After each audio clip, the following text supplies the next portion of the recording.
Welcome back to the Tier 1 podcast. I'm your host, Brent Tucker, owner of FRCC. We do coffee, cigars, bourbon, and we do it better than anybody else. Go to frcc.shop and use promo code FRCC15 to get 15% off the world's best coffee, cigars, and bourbon. And I'm Drew Tucker, voted by some as sexiest man alive at First Responder Coffee, Cigar, and Cask Company. Guys, if you haven't yet, join our Patreon, and it's brought to you by Cobalt Kinetics. There you can get behind-the-scenes content, exclusive content, direct messaging, fitness forum, and now a gun forum brought to you by Cobalt Kinetics, where you can get all your gun questions answered by one of their professional gunsmiths. Join our Patreon. And of course, this episode is brought to you by Human Performance TRT.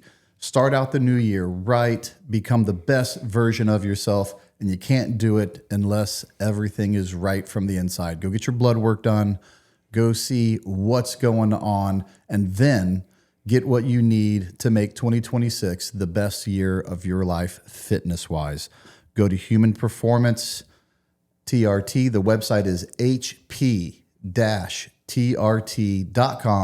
and use promo code Tier1 to get 20% off all of your testosterone and peptide needs. Let's get into it.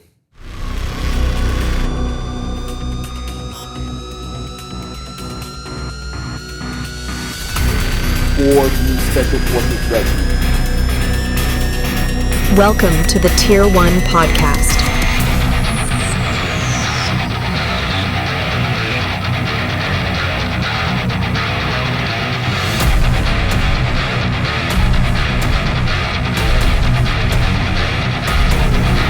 This is amazing, dude. Check this out, right?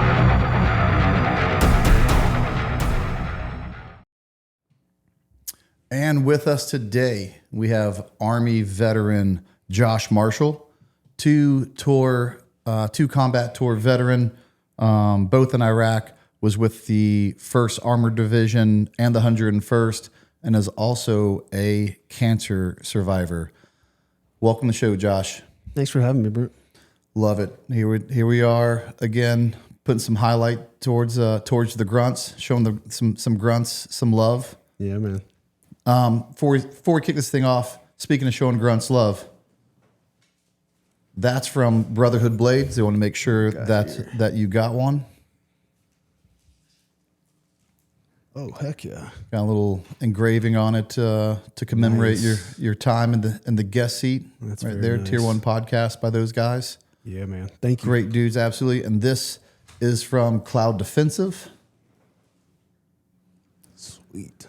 Everyone needs a good tack light, Absolutely. especially if you're going to keep on doing hurricane relief work in the dead of night. You might want to see where you're going. Yes, sir.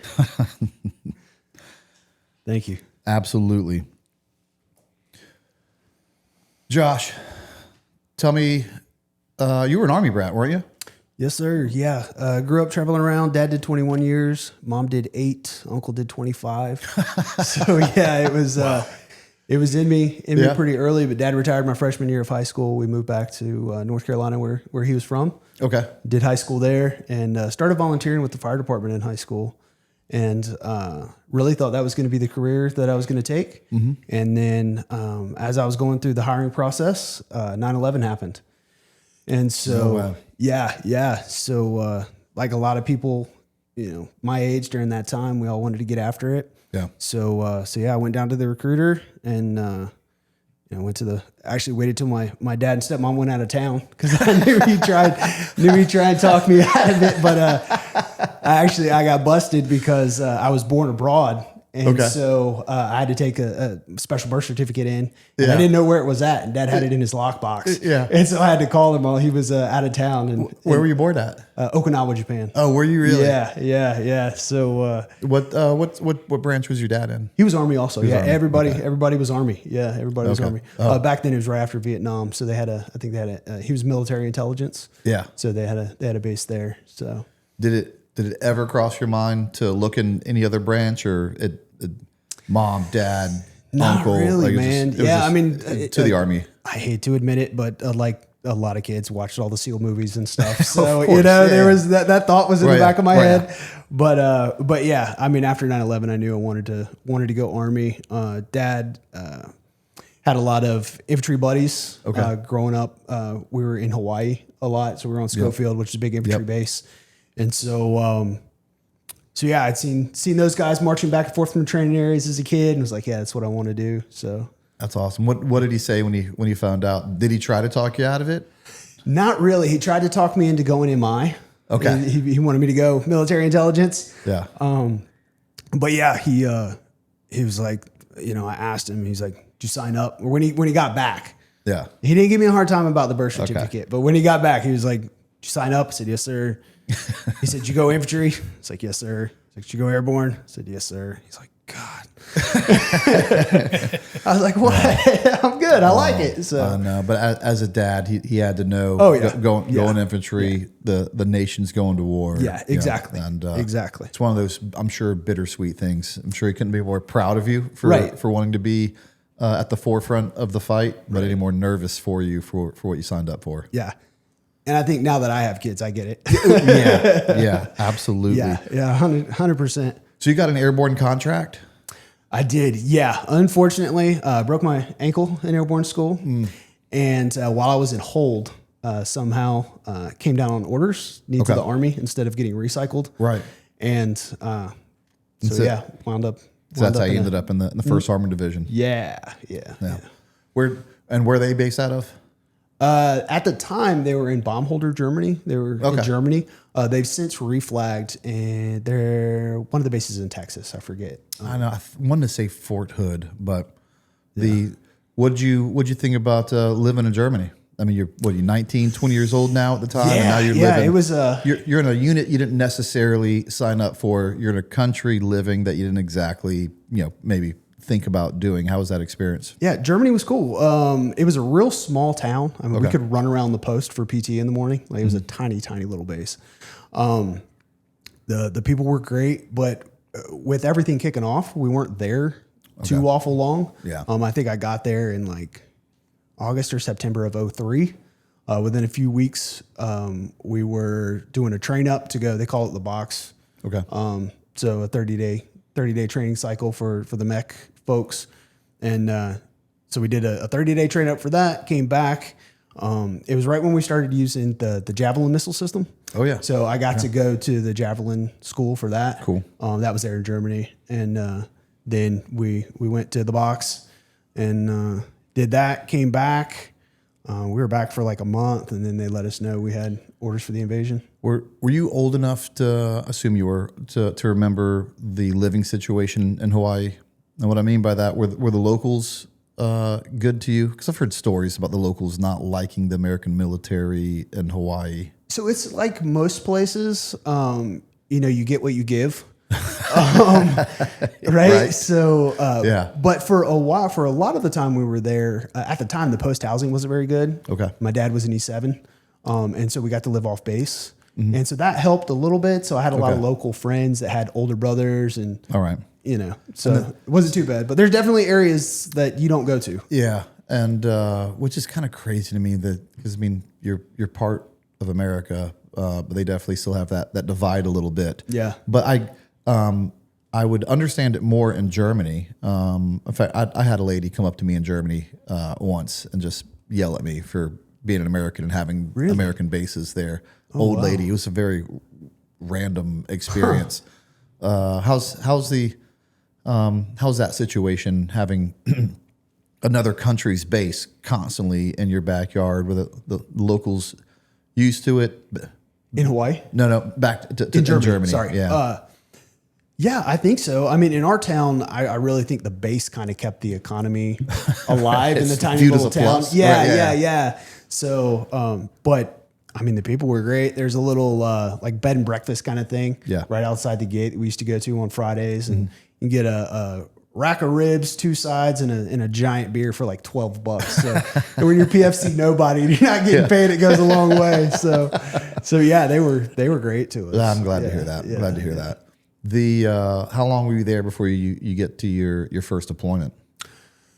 5-6 months maybe. Okay. Yeah.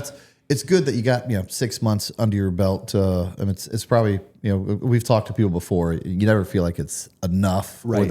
or that you're really ready for it. But we've also had people go right to their unit and go right overseas. Yes. Yeah. And that's a yeah, much for harder sure. thing. And we had some guys like that. What is it about the mech unit you liked and didn't like? There wasn't much that I liked about it. Well, going into it, growing up, the infantry bases that I was on, they were all light infantry bases, and so that's what I thought it was. Not bashing mech. It was great to have the Bradleys there in country. Yeah. They were really nice to have. Yeah. A really good security blanket.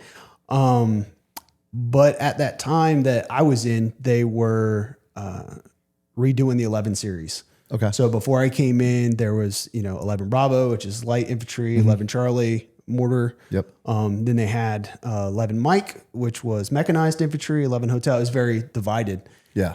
And during that time, they did away with everything, and it was just 11 Bravo, 11 Charlie. So they were trying to integrate some of the light guys into mech, trying to take some of the mech guys and put them into light and mixing it up. So it was still early. So there's still a lot of mech guys in the mech unit. Yeah. And the standard just wasn't as high as I expected it to be. I was fortunate.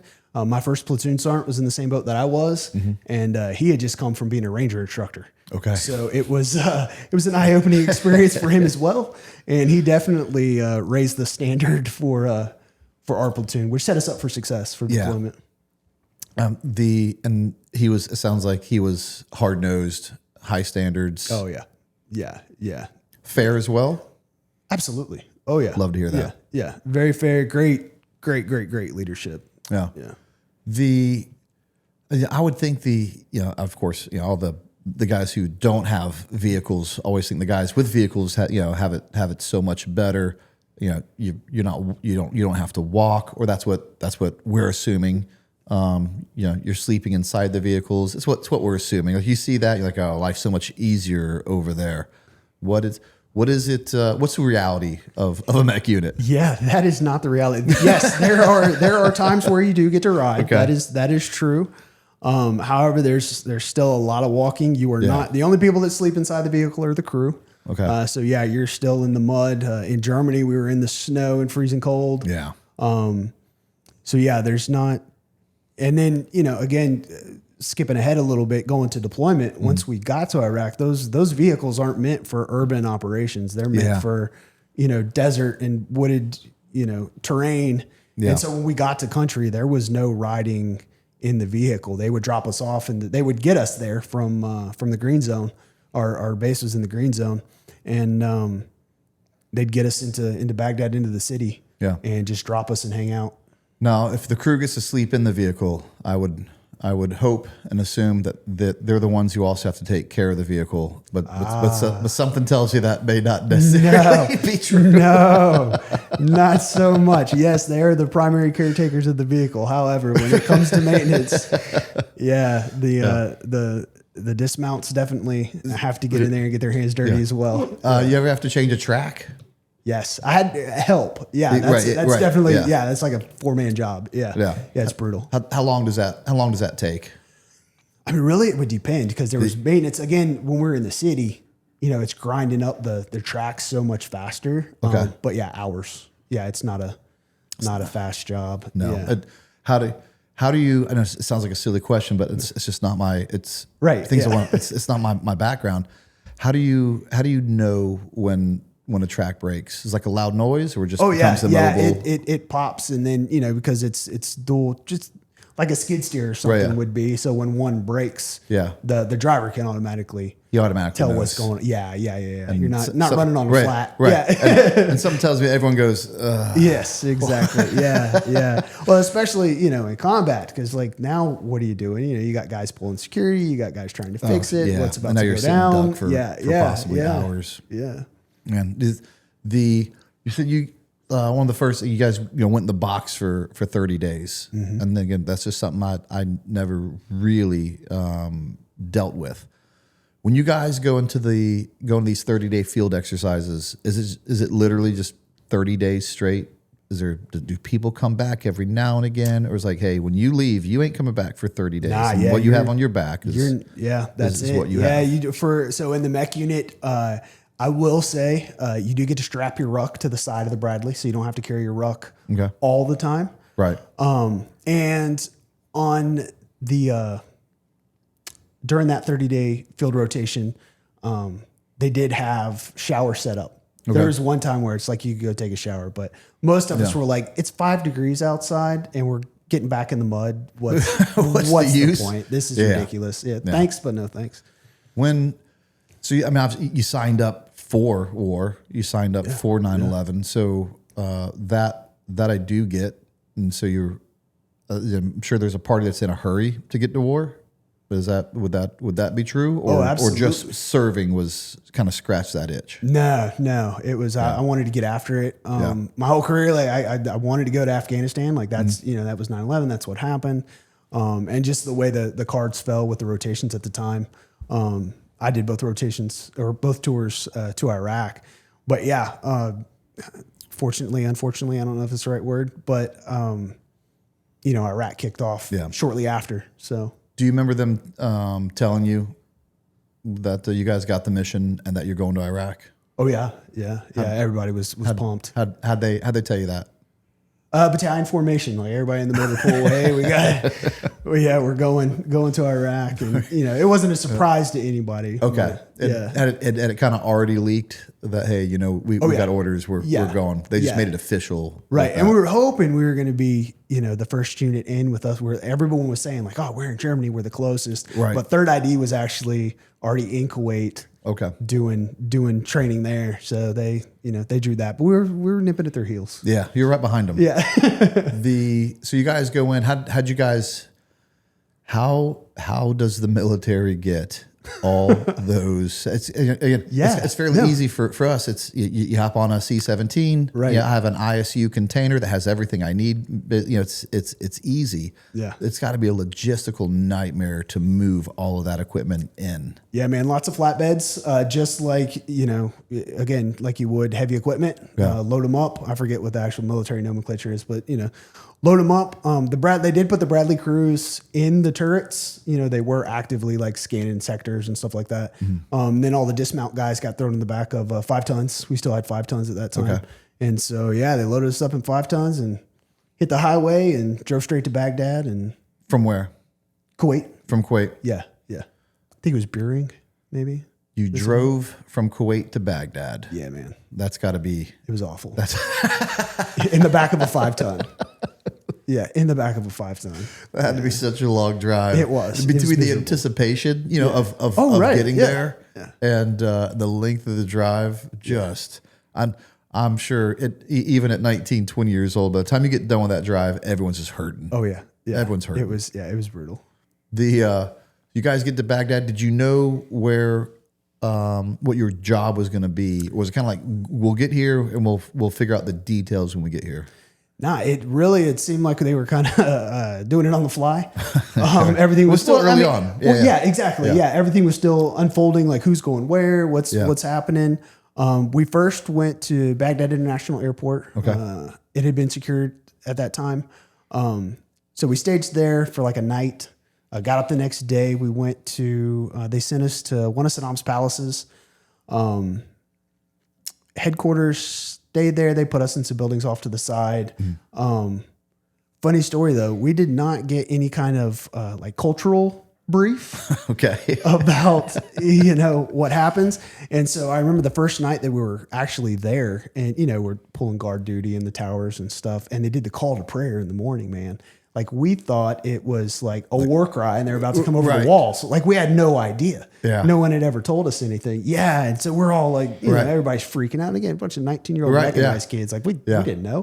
That is funny because, you don't know what you don't know. Right. And early on, it's one thing for people later on in the war. Right. Because you're going with people who have already been deployed as well. And they give you all those, briefs almost, unofficially, right? But it's everyone. It's everyone's first trip. No clue. We're all figuring this out together. Exactly. The E7s and the privates are all figuring it out together. Exactly. Yeah. So we stayed there for just a few days, And then we wound up moving to the green zone. Okay. So we're on the main drag in the green zone. That was pretty cool. It was actually Uday and Kusei's party palace on one of the documentaries they did about them. It's where the lions were. I don't know if you remember that. I've heard about the lions. So we were there. The British Humane Society used to come over and feed it. So in our free time, we'd go watch them. There was a male, 2 females, and like 6 or 7 cubs, and they'd come in and feed them every couple of days. That's crazy. It was pretty cool. Yeah, it was pretty cool. You get to walk around the Saddam's palace on the first that first stop. Yeah. You guys, It was pretty wild to walk in and see where JDAM or whatever had just punched through the top and busted down through the various layers, and it's like, wow, military might. Still very furnished, or was everything kind of out of it already? The headquarters guys had gone through and taken care of that pretty early. I mean, you could kind of get the gist of what was going on there, but the first palace I went to, because I'd done a couple trips before that, not to Iraq, and so by the time I get to Iraq in 05, 06, the first place I go to is one of Saddam's palaces right outside of Beji. But it was a ghost town, and then even then, this is 3 years after the invasion. Right. Nobody would step foot on Saddam's palace because they were like, no looters would, nobody would, because they were still scared that Saddam was going to somehow come back to power and punish anyone who touched his stuff. I believe it. I believe that. They were the same way before they had all the detention facilities built, when we would go out and do missions and bring detainees back, and they would know, you unbag them and they see where they're at. And man, that was, they were terrified. And we're like, what the heck? And then finally one of our translators was like, no, man, this is exactly what you're just saying. Like, people don't, they want no parts of this. Yeah. And I imagine the Uday and Kusei's, place was the same. They don't. No one touched it. No. Yeah. What would that place look like? Large as well, or is it? Yes. So it was like their. We always referred to it as the party palace. Okay. It wasn't really a palace though. It was like 4. It kind of worked out in our favor. There was like 4 different houses, but really nice houses. Yeah.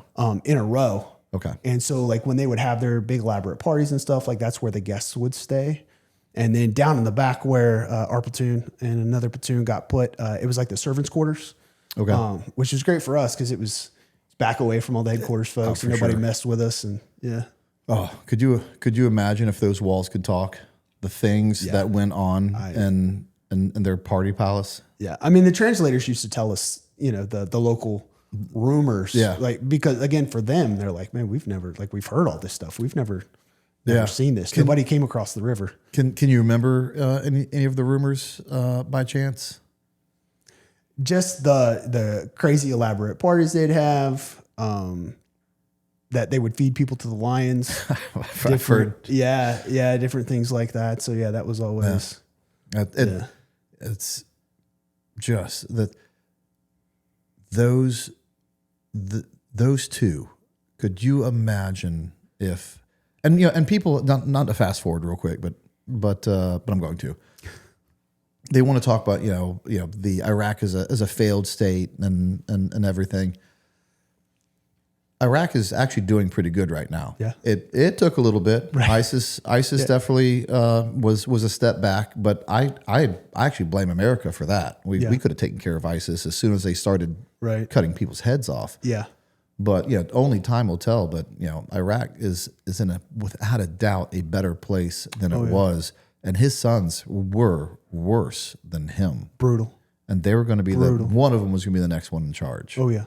The Iraqi people are in a better place because of America, and that's a whole nother subject. Right. Was it worth it? Is that our job? Was it worth American lives? That's a whole nother topic. Right. But that particular point of it really can't be argued. You can't argue that. No. Evil people eventually got what they deserved. Absolutely. Did you guys stay there for a little bit and start conducting operations out of there, or are you guys still kind of moving around and getting? Nah, so that was our main. We stayed there for probably 9 or 10 months. Yeah. And what was your mission? And what was the objectives of you guys being there?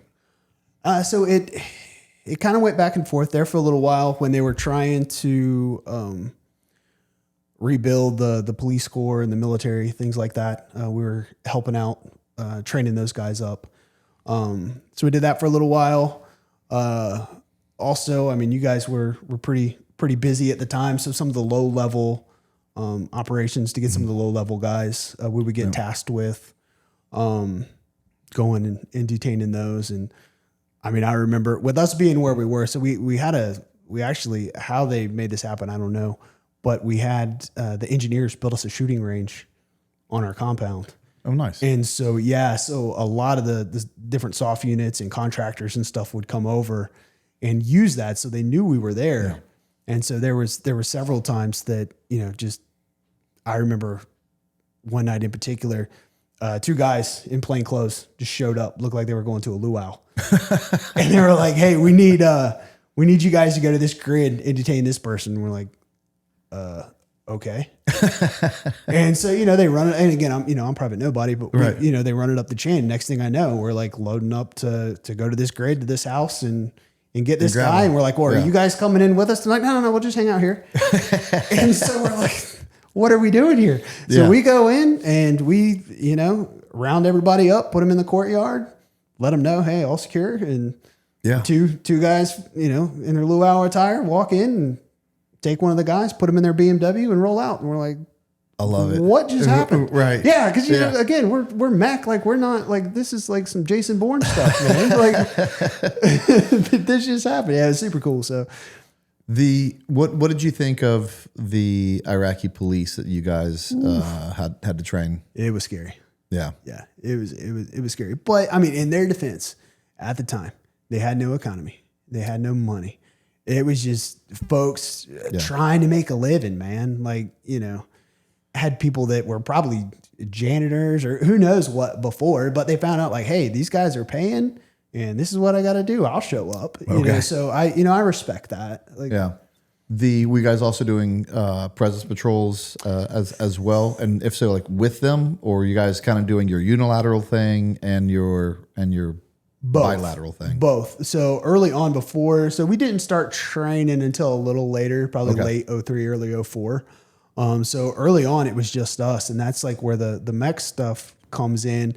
They would, like I said, they would drive us out into the city to our sector. Okay. But then they just drop us off because the Bradleys couldn't maneuver like that. It was breaking them down. And so we had, obviously it was organized, but we would go out and do patrols and they were just there. What is it about the urban terrain that was hard on the Bradleys? I think just the asphalt wears the pads down and then it starts to wear the metal down and then things start snapping. Here at the Tier 1 Podcast, we're excited to have Tasty Gains as a sponsor, a company with values that aligns with ours. I take their products every day, 3 times a day. And if it wasn't a product that I didn't take personally and believe in, and a company with integrity, then they wouldn't be sponsors on this show.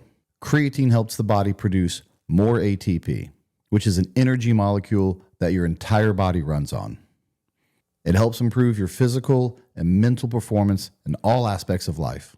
Let's be honest, creatine powder sucks to take every day. With the creatine gummies, you can take them with you anywhere and they taste great. Every batch is third-party tested, so you know you're getting exactly what you pay for. Go to tastygains.com and enter the promo code TIER1, that's TIER, the number 1, and get 20% off your order. Were they also doing damage to were the civilian populace also complaining about them by chance? Was it causing damage as well, or just receiving most of the damage? Yeah, we did some damage because, in Iraq, like the medians, they've got those really high medians. Yeah. And so there were times, Bradleys would be climbing over those. So yeah, I mean, it did tear some infrastructure up. And there was times that, it's, again, I see both sides of the story or, both sides of the coin. Bradley driver's in his tiny little hatch. He can't see a whole lot. He's relying on the guys up top, and somebody in a little, how small those little orange and white taxis are, would pull out in front of one. It's not going to stop on a dime.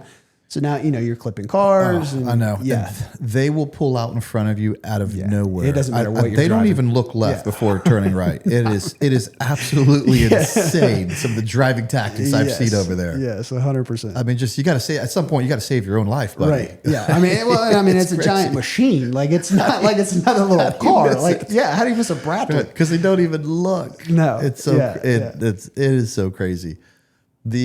What was the enemy situation like at that time? I mean, because you're on the heels of the invasion. Right. The invasion went swimmingly. Yeah. It's pretty smooth.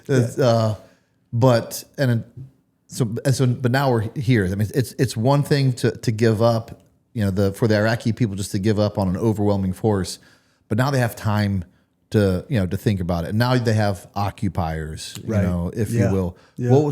How do you feel the populace's attitudes were towards you guys? The vast majority of people were great. I mean, especially the first few months. And then the longer we were there, it definitely started to, I don't want to say deteriorate, but they weren't as welcoming as they were before. We had kind of worn out our welcome. Yeah. I'm sure at first they were like, "Oh, great! No one's getting fed to the lions anymore." Right. That's got to be that's got to be a plus. Yeah. Absolutely. But then when we're going out and tearing stuff up, and again, as a 19-year-old kid, man, like you don't basic training, all the training we go through, it's fight, kill, kill, and now you're going out here and you're essentially wanting us to be police officers. And it's tough because you're pretty heavy handed and you're doing things. I'm not saying we did anything illegal or anything like that, but still, like, we're not hearts and minds kind of guys, right? And so was there any IEDs? Was that even a thing yet? Yeah. So a few months in, I remember distinctly the first contact we had because they did wind up getting us a few soft skin Humvees. Okay. And so some of the dismounts would ride in the soft skins. Some of us would ride in the Bradleys, and it was always just a flip of the coin of who got where. And one of the first ones that went off, I mean, it was small. Luckily, my team was in the back of a Bradley that night. My buddy's team was not. And so one of the dudes, it didn't kill anybody, but a couple people took some shrapnel, things like that. And then, it only escalated from there. Yeah. People really don't, and we were talking about this before the show.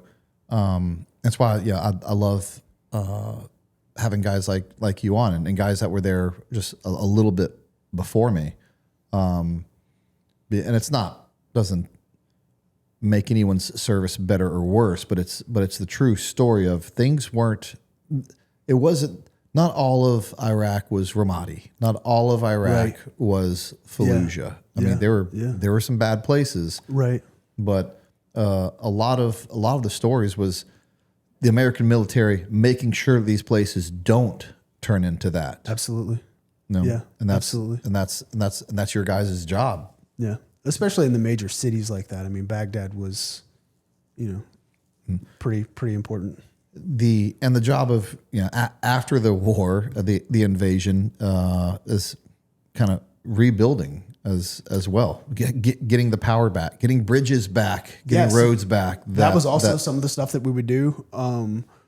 We would go out. I forget what the actual name of it was, but essentially we would go out and meet with the sheiks of the different neighborhoods and like, hey, what do we need to do? What do you need? Like, how are we going to get you back on your feet? Yeah. And so, helping with infrastructure stuff and doing things like that. And you really would think, yes, we're the ones who caused this.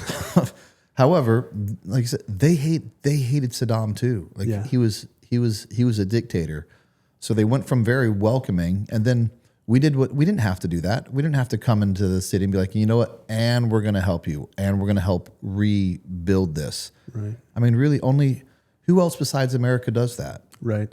And I mean, he tore the city up pretty good before he left. When we got there, the streets were flooded with raw sewage. He shut down all the sewer facilities, the power plants.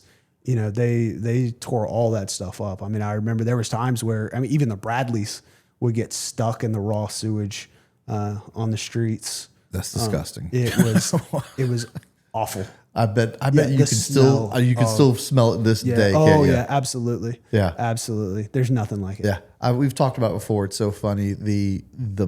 It's not sounds. Like sounds don't really do it for me. Like a firework. Yeah, I don't know. A firework sounds like a firework to me. Like I'm watching a firework. Yes. My mind doesn't really. A smell though, it hits you and takes you back in a second. And if I get the right smell, I'll even close my eyes for a second and let myself go back there. Yes. Like I know exactly where I was when I smelled something like this. I've told so many people that exact same thing, Brent. Yeah, that is funny. That's so weird. I would say it's weird that he would do that, but it's Saddam and he's a dictator. Exactly. And he also put chemical weapons against his own people. Yeah. So what's can't rule out anything. No, it's a little raw sewage. Yeah. You guys end up doing what, 10, 12 months? Did you know how long you were going to deploy for? We had a pretty good idea. It was going to be a year. Okay. And then we had actually started packing our stuff up. First Cav was the unit that was coming in to replace us. And we actually had a couple units that were at Baghdad International Airport getting on planes. And fortunately, our stuff was just packed up. We had a couple days left until we flew out. They called a battalion formation. No one knew what was, why are we doing this now? To tell us how great we did? Yeah. Give us all those thanks for coming awards. And to give all the officers BSMs for being in the talk. For being present. Yep. President accounted for. Did you guys lose anyone that you know of that you can remember to this point? Not in that first 12 months. Right. We did not. A couple guys got wounded. Not to make light of smaller stuff survived. Right. But yeah, so we're in the motor pool trying to figure out what's going on, and the commander says, "Sorry, boys, but we just got extended." And we didn't understand what that meant. We thought our job was done. We're like, what does that mean? Right. And he explained that there was some uprisings that had happened, and they wanted us to stay to police up the force. We thought we were going to be staying in our AO, in our area of operation that we had been. Yeah. And they enlightened us that was not going to happen. We were going to move a little bit farther south and conduct operations there. And so we did that. Then we didn't know how long we were going to be there. They didn't give us a time frame, but it wound up being 3 more months. I mean, it's got to be just a punch in the gut. I mean, a year is a long time, but like anything, if it's a 1 mile race, a 5 mile race, when you're at that finish line, when you can see the finish line, you've checked out. Yeah. And to get pulled right back into that has got to be tough. Absolutely. Yeah. I mean, we had it bad. It was rough for us, but I can't imagine my buddies that were actually on the plane to fly out. And they pulled guys off the plane? Yes. Yes. Close. Yes. I can't imagine. Yeah. So we got extended, went down to a town south of Baghdad called Iskandaria. That was a little different. Yeah. That got a little spicy. We lost 2 guys, headquarters guys. I didn't know them well. Right. IEDs were really, really big at that time, and we still didn't have up armored stuff, and the Bradleys were still not operating in the city.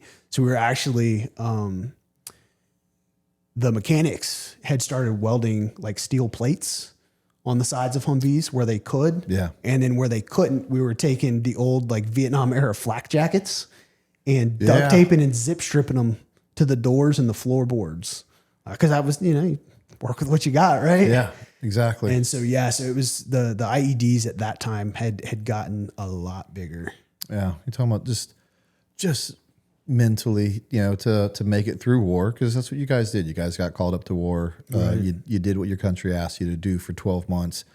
And then not only do you get extended, but you get extended into a place that is much more dangerous as your reward. Yeah. It's just What was the living situation? You guys live in those big, like GP medium tents? Yeah. Down there, it was a power plant. There's a power plant down there. And they had the HESCO barriers all around the perimeter. Okay. And then the living situations we had the tents and cots. Yeah. And was it what was daily life like there in Iskandaria? Because you guys are now asked to get after it. You're now doing something that you're not there, and you might be training police still, but you have a purpose because you know there's an enemy outside, like a legit enemy outside those gates. Yeah, we weren't training anymore down there. We were a lot of presence patrols, just letting them know, hey, we're still here and we've got big guns now. Yeah. The Bradleys were out there. Could you immediately feel the difference between the populace as well? Yeah, absolutely. I mean, there was not a friendly soul in that town when we got there. Yeah, it was very clear. Why do you think that is? What do you think the difference is between the people or the culture of the first place and the second place? Looking back, anything you can kind of put your finger on? Nothing specific. I mean, I just to, take a shot in the dark. I think they were removed. Initially, we were hitting the big cities. Mm-hmm. So Baghdad, Tikrit, Kirkuk, those bigger cities. We're putting a lot of emphasis there. And then, so some of those smaller cities that we just kind of passed through and checked the box, they had kind of been essentially not totally left alone, but not very well monitored. Right. And so I think that's, how some of the Fallujah, Ramadi stuff happened as well. They were a problem the whole time. You just hadn't had a chance to. There weren't eyes on. That's right. They didn't have an opportunity to become a problem. Right. Exactly. Yeah. You guys spent 3 months there. Correct. IEDs are now a more common thing. Did you guys get? I mean, what year is this? This 04. Did you guys have jammers yet? Not yet. We did 05, 06 on the next rotation. Yeah. How did you guys deal initially with IEDs? Just hope that you didn't run over them. I know I hate to say it, that. No. But, so early on, back 03, whenever we first started getting hit with them, they actually, I remember pretty clearly, they brought some Brits in because they were telling us that they had the most experience because the IRA had used them. Okay. And so they were trying to, educate us on, hey, here's what we dealt with. Right. So just trying to give us a fighting chance. Yeah, I love that. Yeah, smart. Yeah. Yeah. But I mean, ultimately, it was, you do your best. But again, if you're in one of those Bradleys, like who's gonna see something like that? Exactly. Yeah. And what some people don't always realize is being in an armored vehicle at times can actually make the IEDs worse. Oh yeah. There are plenty of instances that people live through an IED essentially because the overpressure. Yep. And the vehicle decimated and everyone kind of got thrown out and lived. Yeah. But when you're in an armored vehicle, it keeps all that overpressure in. That shockwave is no joke. Yeah. And it will, the overpressure itself will kill everyone inside that vehicle. So armor is great for small arms, but it can actually work against you in an IED situation. Big bombs. Yeah, man. Do you remember if, and it could have been both, but the original, if they were like command wire detonated or remote detonated? Both. Yeah. Not so much remote. It's command wire. And then they also had pressure plates. They started using pressure plates. Yeah, they had started using pressure plates. Yeah.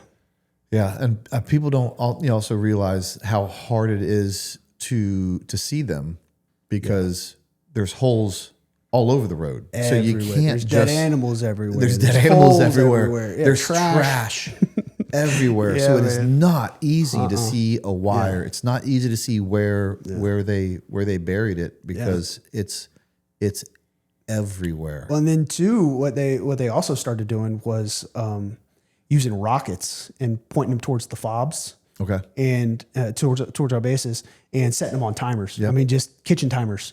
And so we'd be hanging out. And what they would do a lot of times, how the guys got killed from our unit was they had done that. Mm-hmm. So they're nowhere near that area, but they would backtrace, get a back azimuth to where the rockets came from. And then they would send out QRF to go check out the area. Well, then once QRF went to check out the area, then they'd hit them with the IED. Yeah. And that's how those guys died, was they went out to check it. They checked it, were on their way back. On their way back, they got hit with a pretty massive IED. It which is simple, yet I don't know if you want to use the word brilliant, simple and effective. Absolutely. And Bait and ambush. It's a unique, and they're a unique enemy that's easy to overlook and say, hey, it's just a bunch of dirt farmers. Like we should be able to handle them. And there are times we did exactly that, and we handled them, but they couldn't be underestimated. They were creative. They were very clever. Absolutely. And they had, that's how they had to be. That's right. That's how they had to be. So they just took that skill set and put it towards something else. Yeah. They're not going toe to toe with you guys. Like but that's, but as well, I don't think they would have ever realized that wasn't their intended effect, but how frustrating it was as an American to never get to shoot back, never get to retaliate. Always fighting someone that seems to be a step ahead of you. Yeah, absolutely. Yeah, that was probably one of the most frustrating things. And then those times where you did get to shoot back, it was extreme violence. And it's true, and that's why when when the American military got that chance, they sent it. Because they've been waiting for this moment. Right. And you're going to get it. Absolutely. You poke the hornet's nest enough times, man, you're going to get stung. Man, you guys end up doing, 15 months? So 15 months. Yeah. We were one of the first units since Vietnam to do 15 months. Yeah. I don't think that was a it's not the victory tag that we wanted. that they was looking for. No. Yeah. When you guys got back, of course, assuming you go back to Germany. Correct. Yeah. Like what was it like for you? Just mentally, as a guy who signed up, because I did too. Like we're different than other people in some aspect. We signed up for war. You think you know what you signed up for, and maybe you did. Maybe you didn't. How did you deal with that when you got back and you looked back and you're like, that was war? What were your thoughts on what war was? What you signed up for and what you experienced? Yeah, I think it took a little time for that to kick in. We were just so exhausted. And it's, and I think a lot of times as regular Army guys, when we hear soft stories and things like that, we're like, oh, well, those dudes are getting after it. Like they really fought, right? So it's like, why? I don't have anything to complain about. I rode around and trained the Army and, stuff like that. But it took a little while to set in. Like, oh, dang. Like that was pretty crazy. Yeah, it was tough. And again, you handle it with booze and party hard. And, I remember when we came back, they had a big welcome home ceremony because it was right near, it was right around July 4th when we came back. Mm-hmm. And they actually had, whose idea this was, I do not know. But it was not a good one. They had the band Puddle of Mud. Came and played a concert. I love Puddle of Mud. I do as well. Yeah. But when you have two battalions of infantry guys that just got back from a 15-month deployment and have not consumed alcohol in a long time, and you put a rock band on stage, Brent, we were so wild that they had to stop the concert and said they would not. That Puddle of Mud had to stop the concert and say, guys, you got to chill out. I love it. We were going so hard. Love it. So hard. Yeah. And it was like, oh. And I'm sure some officer somewhere was just like having a mild stroke. Yeah. But there's always that other cool officer that was actually just, he was in there rocking out with us too. Yeah. We were all, it's not like we were in uniform, man. We were all, civilian clothes. You can stop there. That's going to be your best story. You can't beat that one. Yeah, man. It was a good time. Yeah. It was, and nobody do anything bad, man. Like we were just having a good blowing off steam, man. This is, I got to make sure I word this correctly, because you're like, we just went back and we dealt with it and we drank. It's not that it was effective drinking to deal with it, because it's what the boys do, right? But the problem is it does appear to work at the time for a while because you're with the guys who you went through that with, man, and you're still in the military and you are stuck, whether you like it or not, right, around the same 40 or 60 guys that and so you can put that bad that bad solution towards that problem and get away with it, and they'll do it time and time again. Of course, we'll get to this. The problem is when you get out, and now you go back to your go-to strategy, and you're all by yourself. Yeah, and you collapse. Leads to bad things. Yeah, and it leads to bad things. So, which is just I bring it up because I don't think I've ever thought about it in that way until you just said that. That's how the boys deal with the good and bad times, and it actually works. Mm-hmm. I don't want to use the word works. No, so I know what you mean. Yeah, Band-Aid on a gunshot wound. Kind of thing. Yeah. It works for a time. Yeah, it'll slow the bleed, but but you take one variable away from that, which is being around the boys, and it goes from something that seems to work to just detrimental. Absolutely. Yeah, I saw that firsthand. You end up switching from that deployment from first Armored to the 101st, correct? Yes, sir. So which we talked about. You wanted to be airborne. Yes. So I called Department of the Army and said, hey, here's the deal, because I had made corporal by then. So I had a little bit of rank. So I called and was like, hey, you got to get me out of this place. And so they said, well, where do you want to go? And I was like, I don't care. They're like, I was eligible to go back stateside. Okay. And so they said, well, how about 101st? I was like, perfect. I'm from North Carolina, Tennessee, right across the border. Sign me up. Yeah. So I was a little bit nervous because I was like, man, like have I lost the edge? Like, this is coming from a mech unit. 101st is an elite unit, right? Yeah. And so definitely a higher standard. If you've ever been to any of my tactical training classes, then you know how adamant I am about the use of white light and the importance of a quality, high-powered tactical light. That's why I use cloud defensive tac lights. You can't hit what you can't see, and neither can the bad guys. Clearly identify your target and simultaneously overwhelm his vision with hundreds and even thousands of lumens. Get serious about defending yourself and your family. Go to clouddefensive.com and use promo code TIER1 to get 30% off your order. That's right, 30%. You won't find a better light than this, and you won't find a better deal than this. So my platoon sergeant had actually been with the 101st before he was a Ranger instructor. Mm-hmm. And so I had heard him talk about the unit. He had a lot of good things to say. And so when Department of the Army offered me that, I jumped on it. Did you end up going to air assault shortly after that? Yeah, so I got there, caught a lot of crap coming from a mech unit. Definitely had to take some time to prove myself. Right. Which I totally expected and understood. I got that. I served in the unit. I know the reputation that they had. Well, mech unit the combat experience should have helped somewhat. Yeah, a little bit. Okay. Yeah, I mean it could have been a lot worse. Yeah, definitely. But I got there and within the first week after doing PT, I was always really good at PT. Yeah. So, they saw I could PT. We did a couple day training exercise just in the back 40. Okay. And they saw I was competent and knew I could get after it. And they backed off a little bit. Okay. And then, as expected. Yeah, exactly. Yeah. And then, they sent me to air assault school pretty quick. It's a pretty big thing with 101st, especially for an NCO. They really, really want you to have that. It's kind of their bread and butter. Yeah. So I went. It was a good school. Enjoyed that.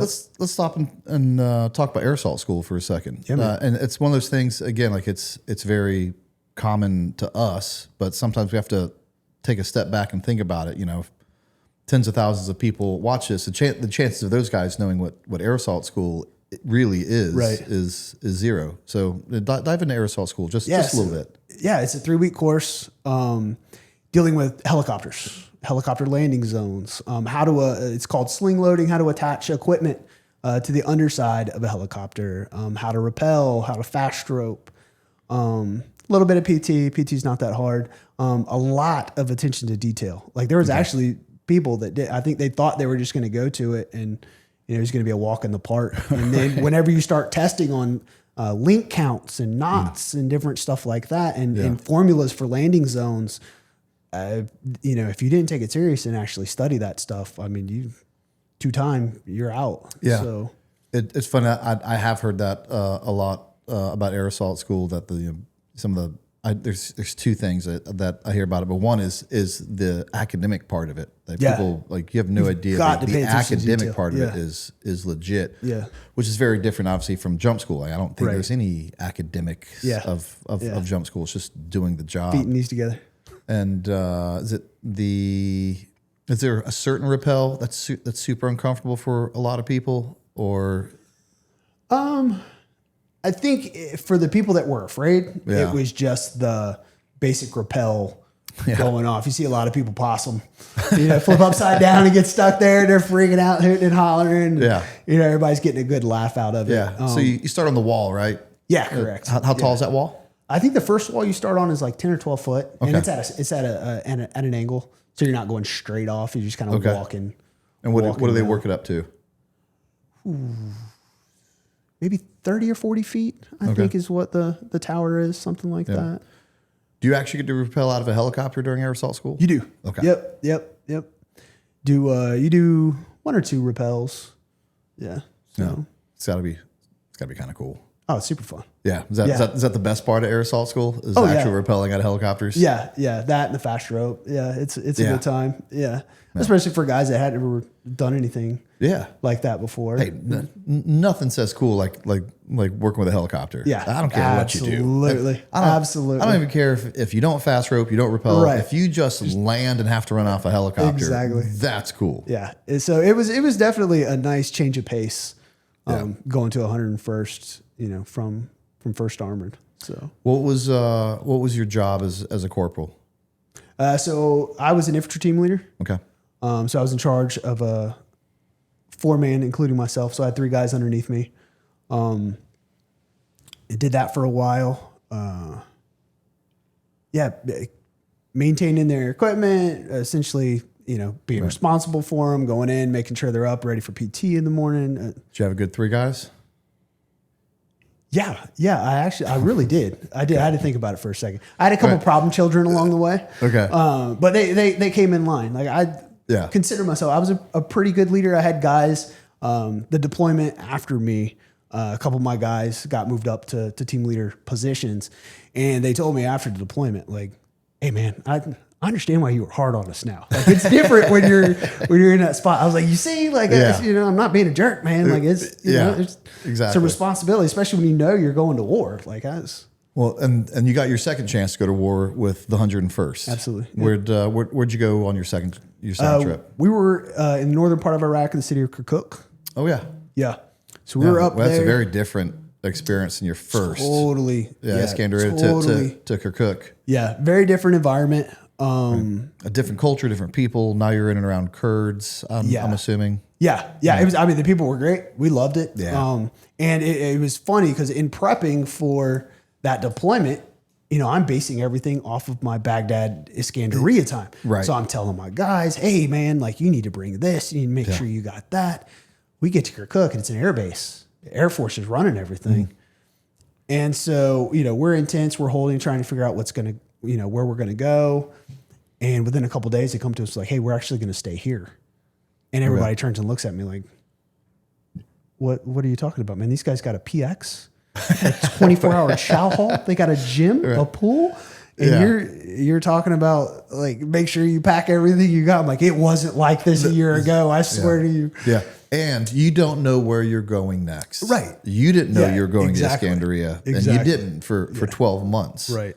Exactly. So that is still absolutely the right call. Yeah. It's much easier to bring the boys down than bring them up. That's after exactly what I underselling told them. Count your blessings. Count your blessings. Yeah. For sure. Because there's, it's like I said, the Air Force ran the base. So there was no guard duty or anything like that. They're like, just unleash the hounds. Go get after it, boys.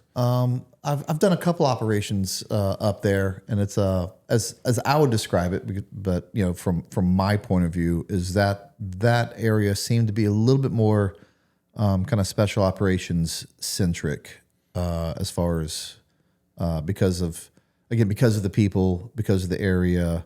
Would you agree with that? Yeah, I think so. We had a lot more exposure to special operations during that deployment. I remember one time we were taking detainees in. We had a detention center on the base, and 160th Blackhawks came in, and it was very clear that they were not 101st Blackhawks. Right, yeah. And a couple bearded guys got off and walked in asking who was in charge, and I didn't know what was going on. I'm a corporal. Right? Yeah. Like, hey, How low do you want to go? How high do you want to go? Yeah, exactly. And so, we got them to people that they needed. But yeah, there was a lot more. We did a lot of, because we ran the city. We did a lot of in conjunction stuff with different units, different teams, outer cordon.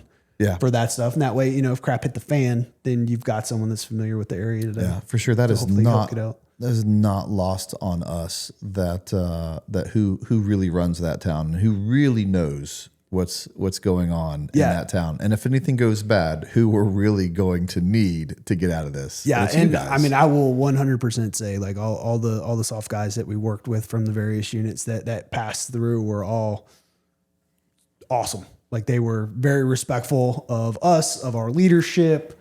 They did what they were going to do, but they were also very tactful in doing it. I love and to it went hear a that. long way. I just stopped, to say this, said it before, but it's just worth repeating. I feel like there's some sort of us versus them thing that's kind of bubbling, and I don't know why, because it's never from our side to your side. Like, I've never met a guy from special operations like, those turd grunts. Yeah. I've just never heard that. Like, the amount of respect we have for the job that you guys had to do, and that somebody had to do it, and most of us came from that, from that world. Yeah, that's where we cut our teeth. Yeah. So and I don't really feel. I'm sure it's there to some degree, but me and you will hang out before this. We'll hang out after this, right? And we'll trade stories. So I don't really know where it's coming from. So maybe it's not really a thing. I just want to ensure that it never really is. Yeah, I think for our leadership, the biggest thing was, and I understood it. It's regular Army. There's a standard. You got to have the high and tight. You got to have your boots blouse, things like that. And so, we get around you guys and the grooming standards are a little relaxed. And, we'd come back from a mission with our, boots unbloused and our sleeves rolled up, and the first sergeant standing there, blood's boiling. And I think it's more so that I think, at the end of the day, we're all trying to get the same job done. And as long as we're helping each other out, I can say that about my leadership. I was very fortunate at 101st. I had fantastic leadership. That. Yeah.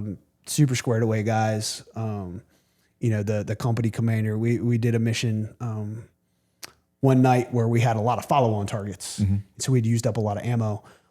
Breaching stuff. We used shotguns to breach. Okay. And so we had run out. And so the company commander was like, jumped on the radio. He was like, me and the boys are on the way. And so, the company commander, like, I'm sure part of it was he wanted to get out of the talk. And actually it was. But still, like, we appreciated But not every company commander wants to get out of the talk. Absolutely. So that's 100%. That's awesome. Yeah. Super squared away guy. I love that. After 12 months under Kirkuk, you guys end up staying there the whole time?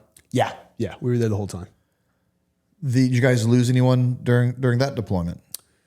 We did not have any KIA. We had several wounded. Mm-hmm. We had a couple little skirmishes where some guys got clipped, but fortunately no deaths in that one. I'd love to hear it. Yeah, very fortunate. You get back from that deployment, and what's next for you?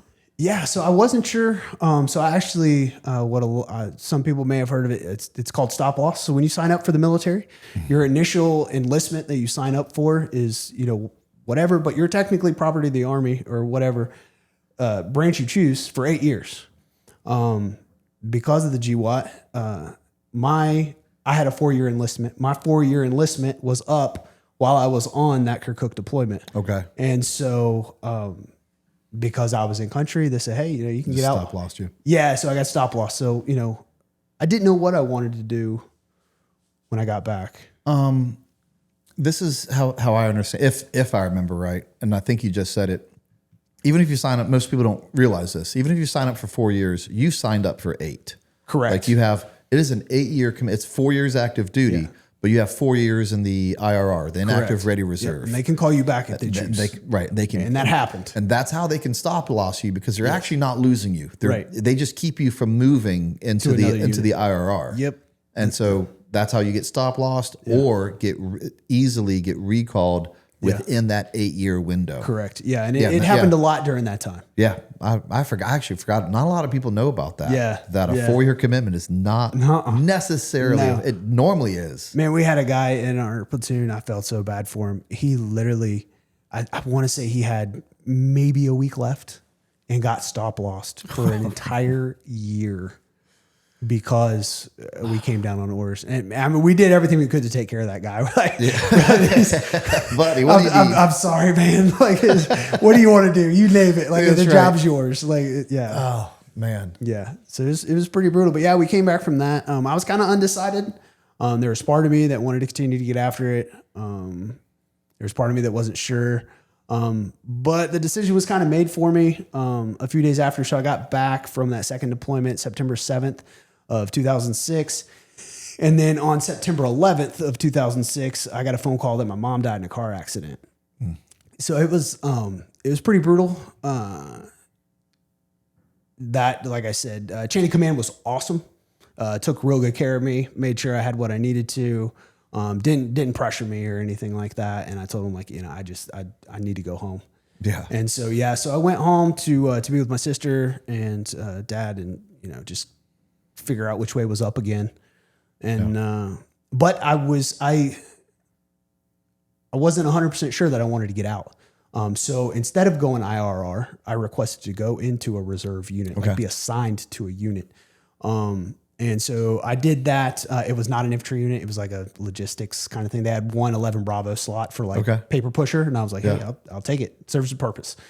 So I did that, kind of piddled around for a little while, trying to figure out, like I said, which way was up. And then I was pretty sure I was going to go back active. Towards the end of that year, was training a lot, was exercising. And my legs started bothering me really bad. And so I think I have a pretty high pain tolerance, but it got to the point where it was like, all right, something's not right here. And so I finally caved and went to the doc.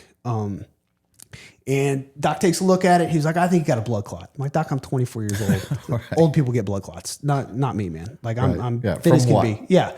I was like, I just been overtraining. I pulled a calf muscle. And he was like, all right, I'll tell you what, we'll send you over to the hospital. We'll get an MRI to look for a muscle tear, and we'll do the ultrasound to look for the blood clot. Sounds good. Let's do it.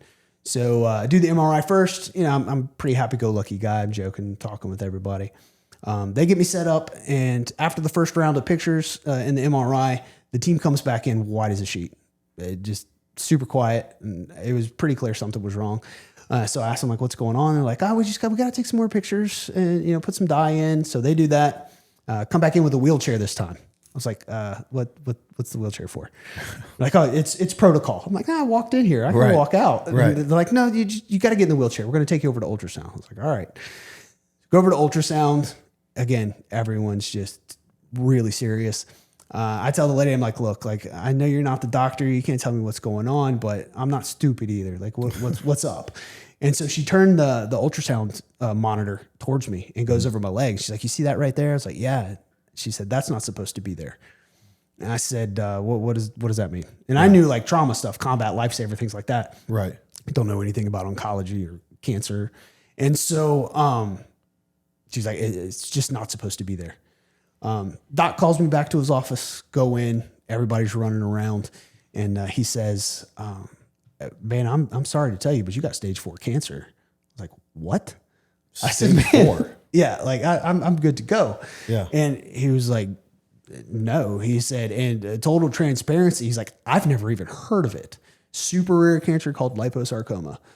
There's various subtypes, and I had the rarest of the subtype. Nobody ever gets it. And so he was like, I'll put you in for some specialists to see some specialists, but I really don't know what to do. And so over the next couple of weeks, I saw various doctors, various surgeons. One said that they could put me on hospice and just let me go peacefully. I did not like that too much. How old are you at the time? 24, almost 25. 24, Yeah, 25. man. Yeah. Dealing with an option of hospice. Yeah. And so the next doc I see tells me he thinks the best option is to amputate my leg from the hip down. I'm like, buddy, I just got back from Iraq a year ago. They didn't get my leg. You're going to take it now. Hey, better than hospice. Yeah, exactly. We're improving here. And then the third guy, like, he was honest. He's like, man, I do like skin cancer. Like I got nothing for you. But that guy felt bad because he had nothing for me. So he reached out to a doctor in Charlotte, and they have a really big cancer hospital there. Okay. And so it was the day after Christmas of 2007. I go see this guy, and I was like, look, man, like enough's enough. Just shoot it to me straight. Like what are we looking at here? He's like, well, he said, buddy, I'm not going to give you much better odds than everybody else. However, you are young and healthy. And he said, there's a chemo regimen that we can try. He said, but the chemo might kill you. It's that strong. And so I was like, right, but if I don't do it, I'm going to die, right? And he's like, yeah. I was like, well, I'd rather go down swinging. What you said it was a super rare form of cancer. Yeah. Do they know where it comes from? Is there any guess of that? Yeah. So the whole you can't prove where cancer comes from thing. However, there's some research that after Chernobyl, there was an influx in cases, and so they of this think type of cancer. Of this type of cancer. Okay. Yeah, or that family of that cancer. Yeah. And so they think there might be a connection to radioactive material. However, because it's so rare, it's not like there's a pool hard to draw from it's hard to study. figure it out. Yeah. And which, well, would make sense, of sorts, being in Iraq, especially. I mean, some of their equipment has radioactive munitions in it. Depleted uranium, depleted uranium, depleted plutonium. Yeah. Yeah, absolutely. Yeah, man. We were all over that stuff. Did that you know of, did anyone else get cancer from your unit? Not like I had. We had other guys that got different types of cancers. A guy that got a brain tumor. Yeah. We had another guy that came down with MS. It was a Hispanic guy, and like Hispanic. Yeah. MS in the Hispanic population is not very common. Okay. So just really odd stuff. Yeah. When it comes to cancer, it's just so hard. It seems like it's so easy to say where it comes from. It's also so you just take obviously me and cigars. Like cigars, smoking causes cancer. Right. And George Burns was 105 years old smoking 10 cigars a day. Yeah. I mean, does it? Right. I think it's that kind of that duplicity that certain things can cause cancer, and then certain people are more susceptible to it. Exactly. Yeah. Exactly. Man, it was wild. But yeah, so I was like, all right, man, let's do the chemo thing. So the chemo that I did, it was two of the strongest drugs at the same time, 24 hours a day for 7 days straight. And then I'd have 2 weeks off. Okay. To let my counts come back up. Okay. It was. You do that once, or you do it multiple times? So they wanted me to do four iterations of that. It was the most awful experience of my entire life. I'd do 5 more Iraq deployments before I did that again. Like, no joke. You're not the first person to tell me that, but I've never, because I wasn't interviewing the person. It felt odd to grill them over it.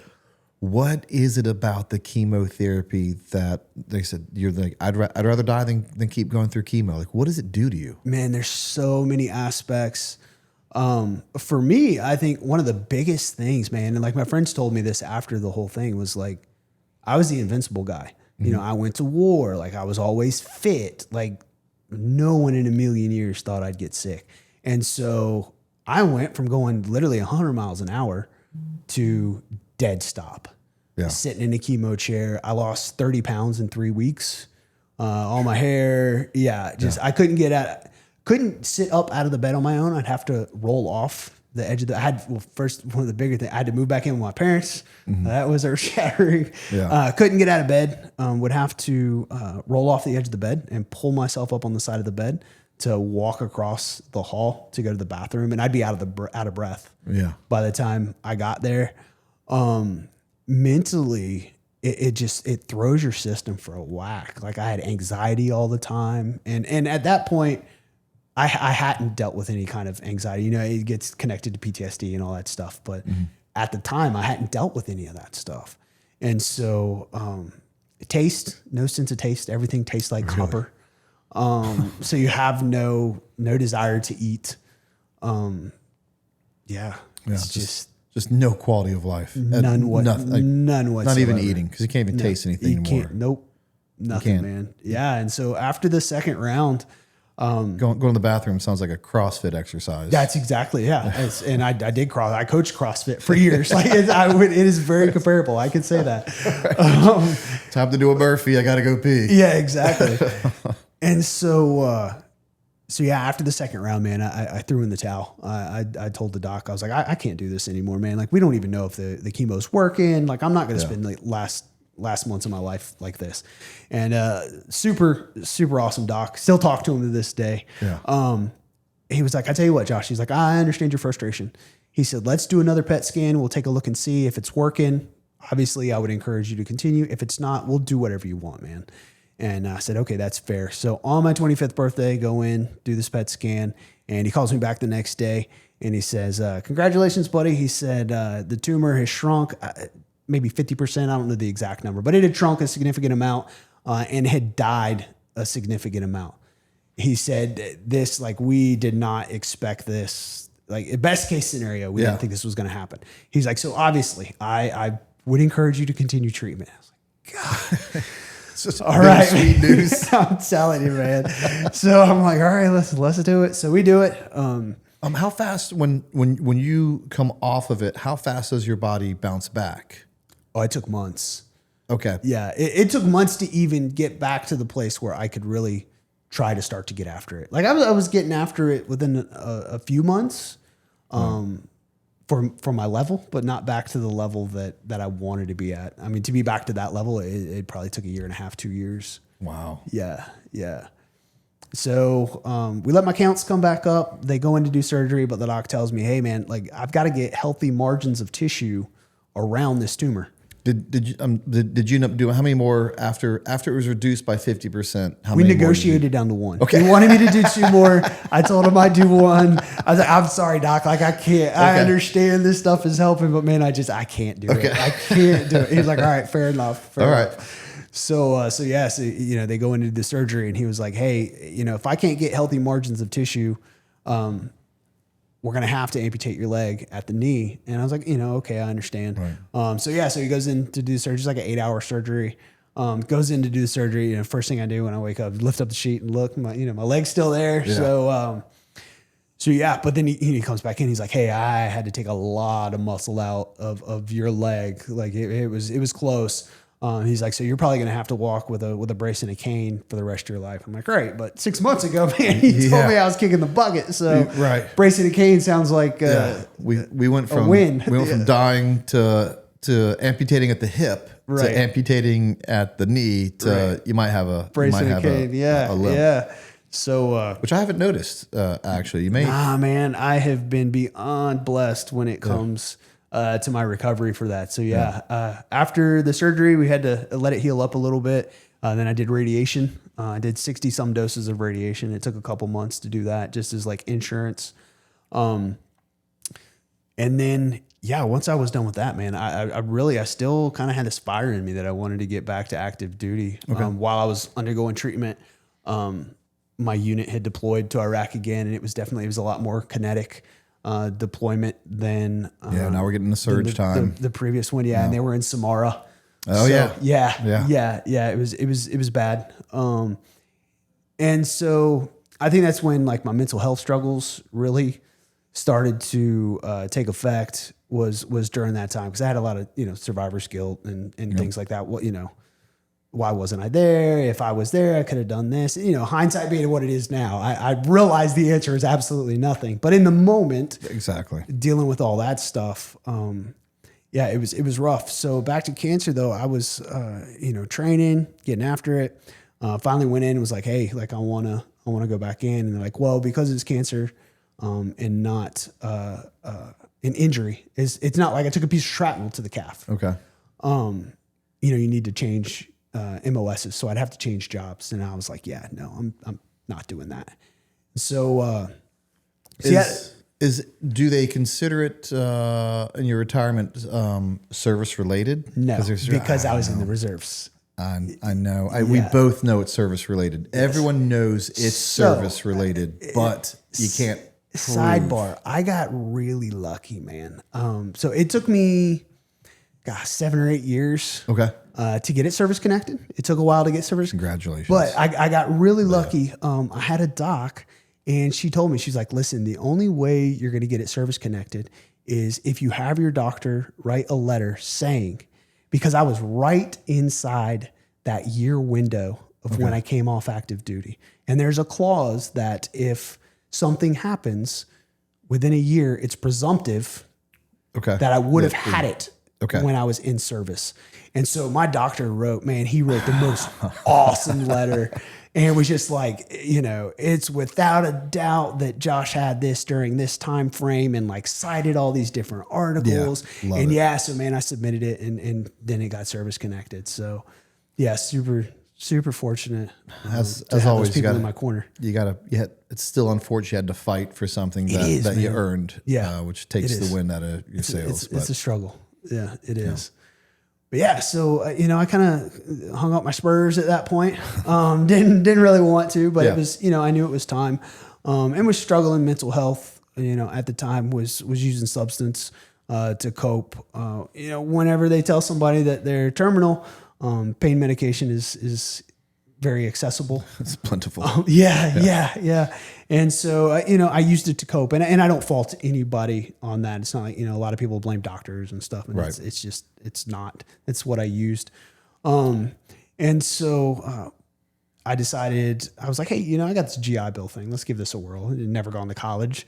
Thought I wanted to be a nurse, did a little bit of nursing school stuff. And it's like, yeah, this isn't for me. Fortunately, the school that I was at had an occupational therapy assistant program.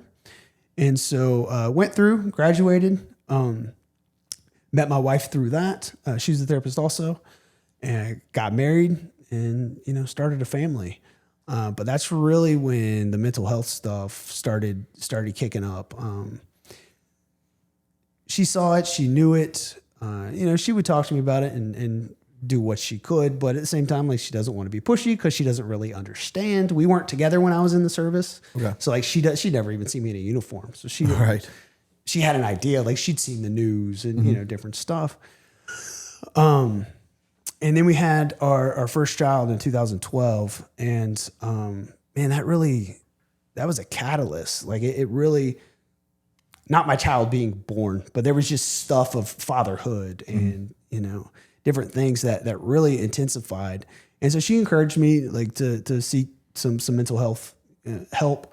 And I did. And, I tried, I went through the motions and did this stuff. And, but again, it's a small Band-Aid on a big wound, right? Like we're not really getting to the bottom of things, and I'm still masking, with substance,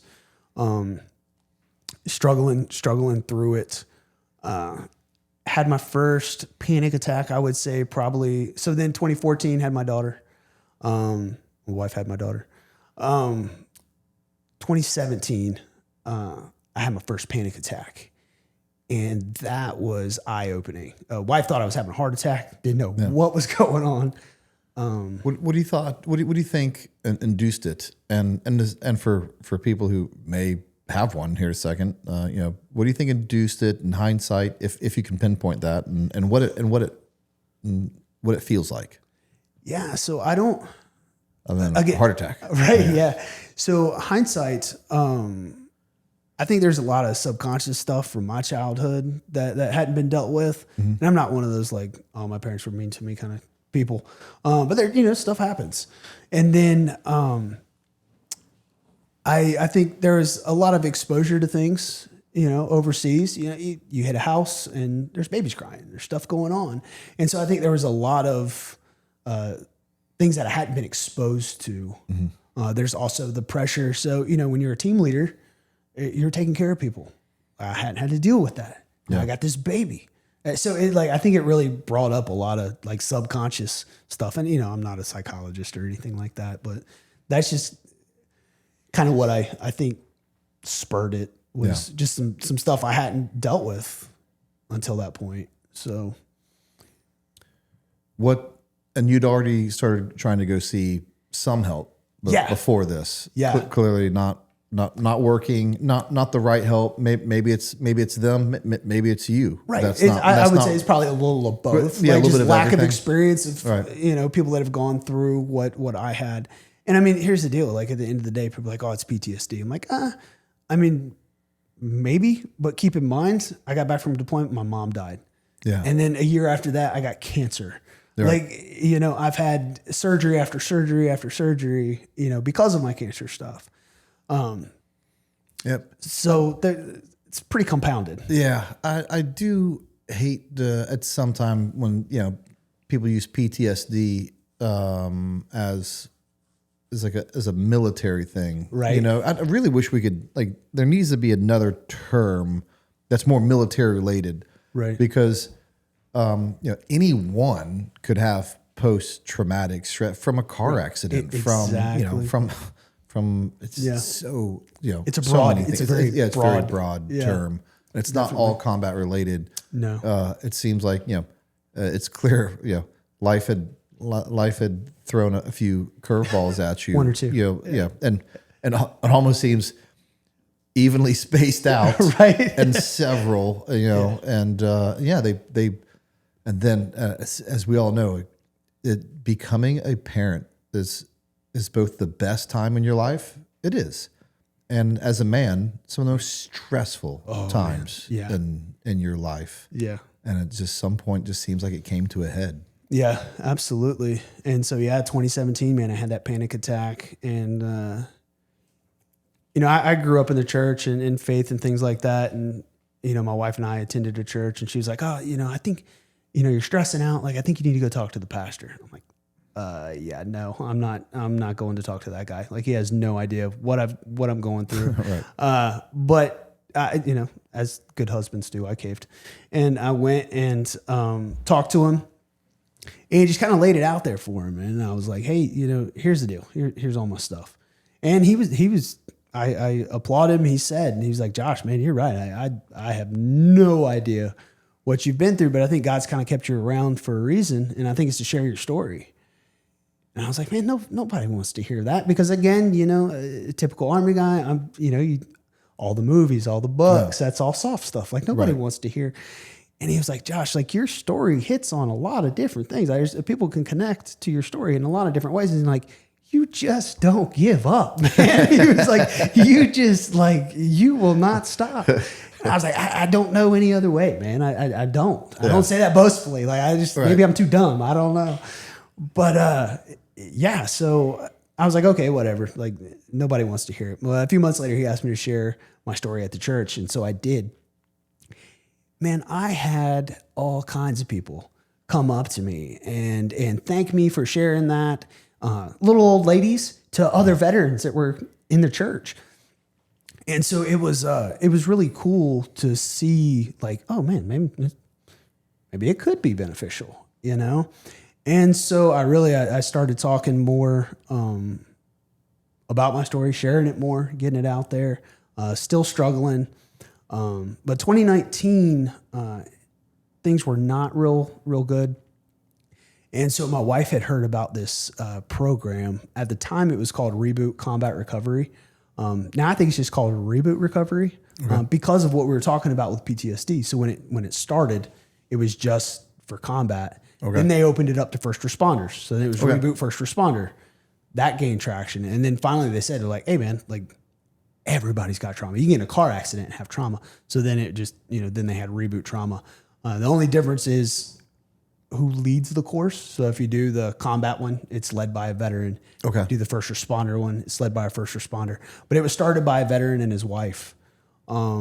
It's a loosely faith-based program. I think if it would have been like, solely faith-based, I don't know that I would have done it. But you go one night a week. They talk. It's designed to be done with your spouse, but you can do it individually. Our class was probably 50-50. But my wife, like, she was on me about it, and I was like, sweetheart, like, I don't do group therapy. I've done group therapy before. It's guys in there telling war stories, measuring swords, and that's just not my jam. Like, that's not me. I'm not doing it. What I didn't know is she had been going back. The guy who led our course was a Marine Raider. Okay. And so she had been like messaging him, telling him all this stuff, and he was like, I understand what he's saying 100%. That's not how this goes. We warned everybody day one. And so I finally caved and was like, yeah, I'll do it. And I love it. It sounds like your wife's a fighter too. Oh man, she's awesome. She's the best. She's the best.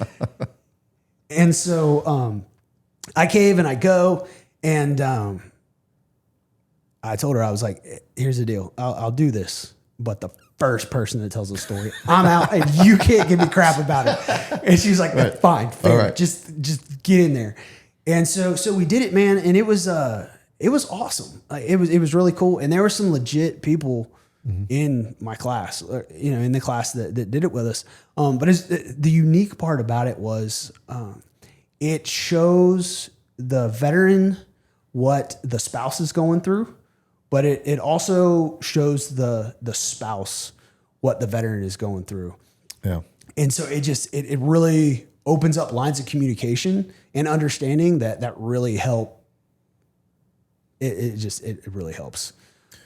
Yeah. There's, kind of two things that jump out at me about that I was thinking of.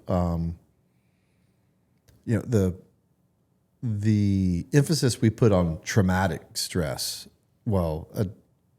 really just stress in general. Like, there are men that stress out just because of finances, right? And not saying they shouldn't. Right. That's your job as a provider, right? But at the end of the day, I think we put an overly focus on traumatic when really the culprit is stress. Yeah, I mean stress, no pun intended, can eat away with you like a cancer. It will. I've seen stress take 20 pounds off of a man. Oh yeah. And the worst part is, I know it sounds aloof of me to say, but stress is self-induced. It's self-induced. Like some people may need help to undo that, but it is. In fact, you could even go as far to say as a Christian, stress isn't biblical. God tells you exactly what to think about. Yep. And there's not one place in the Bible where God goes, hey, think on these things. Think on whatever could be worst case scenario. Yeah. Think on whatever bad could happen. Think on. Yeah. In fact, it's the exact opposite. It is. So as long as your pastor knows the truth, he doesn't have to know your experiences. Right. He has the solution. He just has to properly apply it. Exactly. Which is why it worked. Right. 100%, man. But yeah, we were doing that. And so we go through the class, and one of the things that was said in the class was we can pass PTSD. It's secondary PTSD is what it's called. And so at the time, my kids were 7 and 5. And so it hit me like an anvil, man, when I heard that, because I was like, holy crap. Like, man, I signed up after 9/11. I didn't totally know what I was asking for, but I had a pretty good idea of what I was facing, right? Yeah. These kids, like, they didn't ask for this, man. And I'm putting it on them. And so it was at that point that I really decided, like, all right, I'm going to go do therapy. I'm going to do everything humanly possible to fix what I've done and be a better person moving forward. Yeah. Because, a lot of times, the stuff we do, like, you're not erasing anybody's memory, right? Mm-hmm. But all we can do is just build on things moving forward. I tell you that when we talked earlier, that one hit me hard too. When you were talking about just something I'd never really thought of. Yeah. That you can pass PTSD down to your kids. And of course, I think we know what you mean by that. It's if that's how you act, if you're going to let this control your life, your kids are watching you. It is a learned, like it's a learned habit. And if that's how you're going to deal with things, that's how they're going to deal with things. And so in that aspect, yes, you could 100% pass that down to your kids. It's heavy. And once you view it like that, man, you talk about, the feeling the need to be better. Right. And that's exactly what it was for me. It's like, okay, like man on a mission, like I've got purpose again. Yeah. And it's to be the best dad and husband that I could be. And so, again, they're young. Fortunately, they're young. And so I, was able, but I think one of the biggest things that I did, one of the biggest takeaways that I had was going back. And from that point on, letting my kids know, we're going to lose our temper, right? Like it's going to happen. Things are going to happen. But just letting them know, like, hey, once the smoke clears, circle back around. Right. Hey, how do you guys, deal with it then? Like, hey, guys, I'm sorry. The way I just acted, not okay. I'm working on it. And I just want you to know that I recognize what I did is not all right. Game changer with my kids, man. Like game changer. You have no idea, or maybe you do. I don't know. When you're, 12-year-olds, like, that's okay, Dad. Don't worry about it. Yeah. Like, what? Wait a second.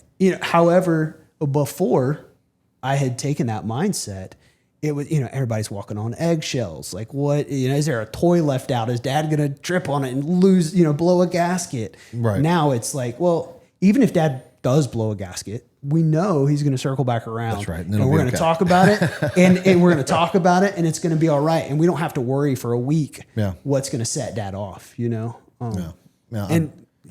don't say all that to say I'm perfect. I'm not trying to get at that. Right. It's just, no one is. Baby steps. Right. It's how you deal with failure. That's it. Losing your temper is failing. Right. And then, okay, well, this it wasn't my intention and it's not okay. How are we going to deal with failure? And that's the same thing. That's a life lesson, no matter how big or small, but that constant is the same as how, as a man, how do you deal with failure? That's and who now, you are. And now we're conditioning them to see that. And hey, it's not okay to act like this. And when I do act like this, I need to go fix it. Yeah. Right. Clearly, we don't have to talk about all the different things you did, but I mean, you were on the warpath, if you would, to get better. I mean, you tried this and you tried that and you tried Abigail and you tried. I mean, you went down the list. If it was out there, I tried. Seriously, like Right. And looking for what worked for you. Yeah. And you asked me, I haven't done Ibogaine. There's other things that I haven't done or I've considered. And to me, it has to be like scientifically, actually a little bit of a crossover. To be honest with you, some scientific evidence to it, and overlaid with my faith and what I believe in. Yeah. But I love your tenacity to realizing there's a problem and like, hey, I may not have the answer, but someone does, and I'm gonna go find it. Yeah. And one of the things, I didn't tell you this when we talked earlier, but I think the mindset that, I don't know if epiphany is the right word, but the thought that I had. So, when we're in service and we're getting after something, right? Like if there's a school we want to go to, if there's a rank we want to achieve, like nothing is going to stop us to get there. Right. Yeah. And so now I think a lot of times, and I did it myself for years, man, when it comes to mental health and we're out, and just because we're not wearing a uniform, it's just like, well, I went to therapy. It didn't work. Well, the great thing is that you've tried all these things, and God has a plan. Absolutely. And so you have this history of combat and dealing with things. You have this history of large personal life loss. You have a history of cancer. God's thrown a couple things at you. Yeah, one or two. You looked everywhere for answers. You have a broad, whether you wanted it or not, background into this, and now you use that to help people. Yes. I mean, you want to talk about if someone's going through an issue, talking to a guy like you has got to be. I say this in a tongue in cheek, frustrating, because there's nothing they can say like to you. You know what I mean? Yeah. Or there's not a treatment they haven't tried. Like, yeah, I tried that too. Yeah. Well, you don't understand. Like, this happened in my life. Well, I had something like that too. It's just, it's the worst of sorts if you're looking for excuses, or the best if you're looking for answers. Yeah. I've had a lot of patients get frustrated with me over the years. Yeah, because you don't know what I'm going through. Actually, I do, sir. Try me.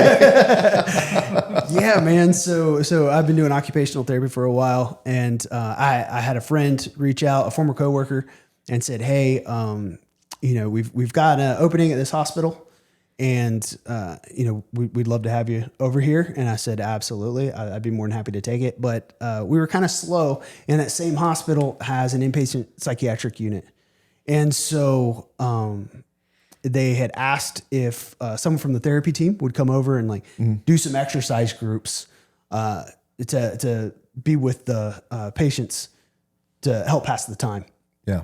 And so, nobody else really wanted to do it. And I was like, hey, man, I struggle with mental health stuff. I'll go over there. Right. And so I went over there and would do my exercise group like I was told, but then I'd have a little extra time. So I'd sit around and talk to folks and be like, hey, what got you in here? Right. And what you in for? Yeah, right. Exactly. Yeah. And so we'd sit down and talk, and I'd be like, hey man, I hear you. You got a new kid, man. I went through that too, and here's what I did. Or, you're struggling with addiction, man. I did too. Here's what I did. And I tell everyone when I start talking to them, I said, listen, man, I don't know what the road's been like that got you here, nor do you know mine. However, I know what the bottom of the well looks like. Yeah. And I'm here to help you get out, if you want, even if it's just a couple feet higher than you are now. If you want, let's talk. And it's been really cool, man. It's been great for the patients that I work with. It's been great for me because it holds me accountable, that's right? Like right. I gotta make sure I'm under my P's and Q's too, because I got people that'll call me on it. Absolutely. So never think about that aspect of it for sure. Yeah, it's great. I think Drew knows something about that in his past profession, having to make people better, which also makes you better because now people are looking at you. Absolutely, man. Yeah. Well, Josh, I can't thank you enough for coming on here, sharing your story. You've represented the Grunt community well. Thank you, Brent. And like I said, I really appreciate it. We got some more stories to tell over some cigars. But we can't let him go yet. He's got to tell a funny story. Yeah. What do you got? I do. So early, 03, 04, Iraq. We didn't have the super cool cry pants that you guys did with the stretchy crotch. Right. And so, we were getting ready to go into a house, and I had stopped to take a knee and blew my pants out. And, in Iraq, it's hot, man. You don't wear underwear. Right. And so that's not the worst part of it. So I'm talking full blowout, front to back, seam to seam, blowout. So we go in. Yes, exactly. Exactly. Yes, that's exactly 10 chaps. So we go in and we hit the house and we go through, secure. Well, at that time, you got to separate the women and the men. And so I'm a team leader. I'm running back and forth, and, checking on everybody, checking on guys. Every time I'd go in the women's room to see what was going on, they'd start giggling. And I'm like, what is so funny, man? Like, we're about to hem you guys up, and something's comical. Serious work here. And so finally, I go in and I grab the translator. I'm like, dude, ask them what is so funny. And he stops and he says, Marshall, your pants. I was like, what? And I looked down, and man, in the heat of the moment, I was like, oh, dude. Oh, gosh, yeah. I've not turned that shade of red ever again, I don't think. Man, I was so embarrassed. And man, the boys did not let me live that one down. No, that'll get you a nickname right there. Oh, yeah. It was Rip. Rip. But not the cool kind. Right. I love it. But that was one of those times where, everything's super tense and adrenaline's high, and then everybody stops and gets a good laugh, and people come across the radio. I love it. Yeah. Hey, Josh, you want to hang out later? Right? Yeah. All those. Yeah. Absolutely. I love it. Thanks, Josh. Thank you guys. Appreciate you. Absolutely. I enjoyed it, brother. Yeah, me too. Thank you.